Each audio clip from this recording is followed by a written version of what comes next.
une étude importante à Hitler et à Trump. Le parallèle entre les deux ne me paraît pas du tout indécent, parce que l'astrologue ne doit pas être à la merci de sensations comme ça, comment c'est vécu, est-ce qu'Hitler, Trump... Non, ce sont des personnages qui ont un type d'action. On ne va pas rester au personnage de Hitler et de la Shoah, etc. C'est pas la question. La question, c'est le temps. Et le temps hitlérien, c'est le temps trumpien. Hitler a émergé en phase cardinale en 1937, 38. C'est là qu'il s'est révélé véritablement. Avec les accords de Munich, etc. L'invasion de la Tchécoslovaquie, de l'Autriche, etc. Et puis là, qui a suivi ensuite, mais ça c'était la continuité. Et comme j'ai dit tout à l'heure dans une autre vidéo, la continuité, l'astrologie, elle n'est pas là dans la continuité. L'astrologie est là pour parler du commencement. Après la continuité, n'importe qui peut faire la continuité. Par contre, dire à quel moment la continuité se termine pour commencer autre chose, ça c'est de l'astrologie. Et Trump, lui aussi, en 2018, je ne dis pas de bêtises, en 2018, il est devenu président des États-Unis dans une phase cardinale. Et maintenant, il est réélu 8 ans après dans une phase cardinale également.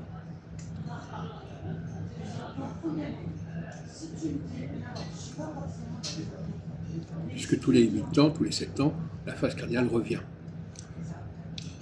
Donc je ferai un parallèle entre la carrière hitlérienne et la carrière de Trump. Le problème, c'est que Hitler n'a pas été capable de se relancer, parce que à la fin de la première période cardinale, qui allait de 1937 à 1944, bon, effectivement, les choses se sont dégradées, ce qui est normal, puisque toute cyclicité comporte une forme de dégradation. Et puis ensuite un redémarrage. Eh bien, il n'a pas redémarré, bien qu'il y ait eu des contre-offensives, etc., et qu'il y ait des armes, effectivement, comme les V2, etc. Enfin, en tout cas, il s'est suicidé en 1945, et donc il n'a pas rebondi, alors que Trump, lui, il a fait un premier mandat, et ensuite il a échoué au bout de 4 ans, et au bout de 7 ans, il est reparti, il a rebondi, c'est ce qu'on fait actuellement. Et dans les deux cas, nous avons des personnages extrêmement dynamiques qui veulent modifier les choses de manière radicale. Et c'est ce que nous allons voir avec Trump numéro 2.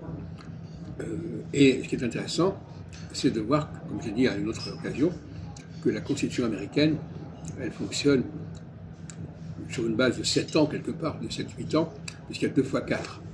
Donc c'est normal que Trump ait échoué au bout de 4 ans, et qu'au bout de 8 ans, il redémarre. C'est le même problème avec Mitterrand, qui a été élu en 81 et réélu en 88, mais qui a dû subir les cohabitations de 86 et 93. Et d'ailleurs, à ce propos-là, on y reviendra. Il y a la question des aspects qu'il faudrait réexaminer.